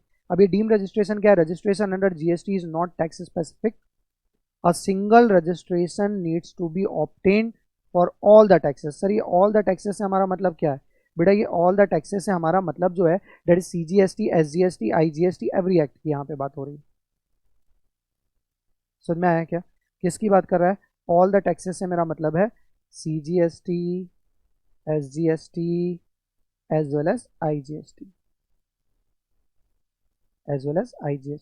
क्लियर है यहाँ तक, point number 1। Grant of registration or UN under SGST Act deemed to be grant under the other act also, as well as यदि SGST Act में रिजेक्ट कर दिया गया then deemed to be reject under other law also। तो यहाँ पर वो बात भी लिखी हुई है क्या, deemed to be rejection under other law also। तो ये 26 का छोटा सा प्रोविजन था जो हमने यहीं पढ़ के खत्म कर दिया, कहानी खत्म करिए, ठीक है, क्लियर है। अच्छा, अब इसके बाद वेरी इंपॉर्टेंट प्रोविजन आ रहा है सेक्शन 27, 25 एंड 27। कुछ बातें तो हमने ऑलरेडी पढ़ ली है। सर क्या क्या पढ़ा हुआ है? हमने पढ़ा है कि CTP और NRTP जो जनरली होते हैं उन्हें रजिस्ट्रेशन करवाना पड़ता है within 5 working days immediately prior to the commencement of business. That too, they need to pay advance tax along with the registration application on estimated basis. At the same time, registration is valid for 90 days or time specified, whichever is earlier. However, it can be further extended by 90 days subject to deposit of advance tax. Clear है बेटा, समझ में यहाँ तक बात है? देखो वही बात लिखी है बट पहले यहाँ पे CTP और NRTP की हम बात कर लेते हैं। देखो क्या लिखा है, CTP means a person who occasionally, कभी कभी, समझ में आया, occasionally undertakes transaction involving supply of goods और सर्विस और both in a state union territory where he has no fix place of business. आपने कहा, मैंने कहा था ना, मेरा बिजनेस सेटअप कहाँ है, महाराष्ट्र में, मेरा इंटायर बिजनेस कहाँ है, महाराष्ट्र में, मैं बिजनेस कहाँ करता हूँ, महाराष्ट्र में, बट मुझे एक ऑर्डर मिल गया all of a sudden Gujarat से। Only for that one order I need to set up temporary establishment under in the state of Gujarat. तो वापस से नॉर्मल रजिस्ट्रेशन लेके सारे कंप्लायंस करूँ, सिर्फ एक ही सप्लाई करनी है, उसके बाद वो कॉन्ट्रैक्ट कैंसिल हो जाएगा, फिर मैं महाराष्ट्र में, मेरा महाराष्ट्र भला मैं भला, आप समझ रहे हो? तो गवर्नमेंट बोलती है do one thing, go for CTP casual registration person, ठीक है। डज नॉट हैव, देखो क्या लिखा है, CTP does not have a fix place of business in a state where he undertakes supply through though he might be registered with regard to the his fix place of business. अच्छा, NRTP क्या होता है, already मैंने आपको बता दिया है। क्या, NRTP means a person, again कभी कभी, ओकेजनली, कभी कभी, undertake transaction involving supply of goods or services whether as a principal or agent as the case may be, but who has no fixed place of business or residence in India. Point to be noted, सबसे important person, सबसे important point जो है वो क्या है, business fixed place of business और residence in India नहीं है, ठीक है। अच्छा, इसके बाद ये जितनी भी बातें यहाँ पे लिखी ना, वो सारी बातें मैं आपको पढ़ा चुका हूँ, बस आपको एक बार रेफर करना है। हाँ, यहाँ पर जो मैंने ये लिखा हुआ है, this is very very very important exam purpose के लिए, क्योंकि एग्जाम में आपसे वैसे तो MCQ पूछेगा, तो MCQ के लिए मैंने आपको ऑलरेडी तैयार कर लिया है। अपार्ट फ्रॉम MCQ आपसे CTP और NRTP का डिफरेंस पूछ सकता है। चलिए देखते हैं। CTP डेफिनेशन अभी अभी हमने पढ़ी क्या? हाँ जी सर पढ़ ली। मीनिंग वो भी अभी अभी हमने देखा, meaning definition one in the same thing he होता है। अच्छा, मुझे बताओ CTP कौन है? सर CTP तो बंदा ऐसा है जो कि इंडिया में ऑलरेडी ऑपरेट कर रहा है, बट एक पर्टिकुलर स्टेट में ही ऑपरेट कर रहा है, उसे दूसरे स्टेट में बिजनेस करने जाना है, तो क्या उसके पास पैन होगा? हाँ होगा। बट NRTP कौन है? जो आउटसाइड इंडिया से आया है, बाहर से आ रहे हैं, आने दो आने दो आने दो। अब बाहर से आया तो उसके पास पैन होगा क्या बेचारे के पास? नहीं। तो क्या आप रजिस्ट्रेशन करवा अलाउ ही नहीं करेंगे? नहीं करेंगे ना सर अलाउ। कैसे करोगे? On the basis of foreign account number. That is the reason. यहाँ पे देखो, हैज पैन, क्या CTP के पास पैन होगा? हाँ जी सर, उनके पास पैन कंपलसरी होगा, बट NRTP के पास डू नॉट हैव पैन। तो फिर क्या होगा इसका substitute? They are going to be apply by way of foreign account number, या उसका कोई सब्स्टिट्यूट होगा, या फिर foreign account number, passport number या फॉरेन अकाउंट नंबर कुछ तो होगा, उसके बेसिस पे हम उनका रजिस्ट्रेशन करेंगे। क्लियर है यहाँ तक? अरे बात समझ में आई क्या? हाँ नहीं कुछ तो बोल दिया करो, आई समझ में? चलो आगे देखो, application for registration GST REG 1, but NRTP के लिए फास्ट ट्रैक रजिस्ट्रेशन होता है, इसलिए GST REG 10। ठीक है, आगे business has to be undertake transaction in the course or furtherance of business. Business test absent in the definition, इनके लिए कुछ नहीं, जो भी सप्लाई कर रहे हो उसको हम GST के दायरे में ले आएंगे। Forms GSTR 1 GSTR 2, actually CTP मतलब just like a normal registered person ही होता है, सारे के सारे नॉर्मल रजिस्टर्ड पर्सन के प्रोसीजर उसको अप्लाई होते हैं। ठीक है, बस उसका रजिस्ट्रेशन की जो वैलिडिटी है वो टेम्परेरी होती है, बाकी सब कुछ उसको एप्लीकेबल होता है। और इनके लिए जो GSTR है वो कौन सा है, GSTR 5। क्लियर है।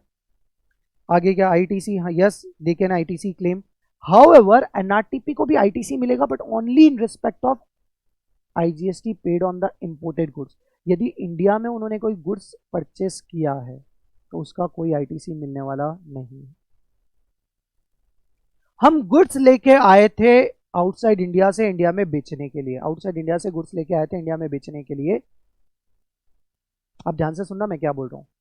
उसके ऊपर मैंने IGST पेड किया होगा, जैसे ही आपने इंडिया में इंपोर्ट किया तो मैंने तो IGST चार्ज कर दिया होगा, आपने IGST पेड किया, गवर्नमेंट बोलती है उस IGST का हम आपको क्रेडिट दे देंगे। आप इंडिया में जब उसको बेचने आए तो आपने बेचने के लिए और दूसरी भी इनवार्ड सप्लाई ली, उसके ऊपर भी GST पेड किया, गवर्नमेंट बोलती है हम इसका कोई क्रेडिट नहीं देंगे। सर कहाँ लिखा है, ये बात लिखी हुई है सेक्शन 17(5) में। हम बात करेंगे कि सिर्फ इंपोर्टेड गुड्स और सर्विस के ऊपर जो IGST पेड किया है उसी का क्रेडिट मिलेगा, उसके अलावा और किसी का भी क्रेडिट NRTP को नहीं मिलने वाला। बहुत ही इंपॉर्टेंट पॉइंट। अब बंदा आया था ऑस्ट्रेलिया से इंडिया में देखा अरे वाह क्या नेकलेस मिल रहा है, चलो बीबी के लिए एक लेके चलते हैं। अपनी वाइफ के लिए नेकलेस लिया, नेकलेस के ऊपर GST पे किया और उस GST का वो क्रेडिट बुक करने वाला। रोक, सिर्फ इंपोर्टेड गुड्स का क्रेडिट मिलेगा, बाकी कोई क्रेडिट मिलने वाला नहीं। समझा क्या।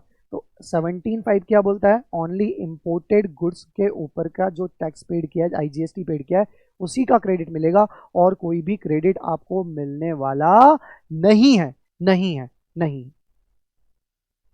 क्लियर है बात समझ में आई, यहाँ तक बात समझ में आई। तो ये आपका CTP और NRTP के बारे में हमने बात की है, ठीक है। ओके, अब बातें आ रही है सेक्शन 28, 29 और 30 जो कि हम पढ़ेंगे आज नहीं कल, ठीक है। सो गैस आज यहाँ तक जो मैंने आपको पढ़ाया है प्लीज उसे रेफर कर लेना। कल हम रजिस्ट्रेशन के चैप्टर को कंप्लीट करेंगे। कल मेनली हमारा जो डिस्कशन होगा, सबसे पहले सेक्शन 10 की बात करेंगे, that is sorry not section 10, rule 10 की बात करेंगे, effective date of registration. After that we will come to the second provision, that is a 25, 28, 29, 30। और उसके बाद GST रजिस्ट्रेशन का जो प्रोसीजर है वो देखेंगे। और कल हम एक नया चैप्टर भी स्टार्ट करने वाले हैं, दैट इज अ डॉक्यूमेंटेशन। कौन सा चैप्टर मैं स्टार्ट करूंगा, documentation. Is it clear. So guys thank you very much, stay tuned, stay safe, अपना बहुत ख्याल रखिए, थैंक यू।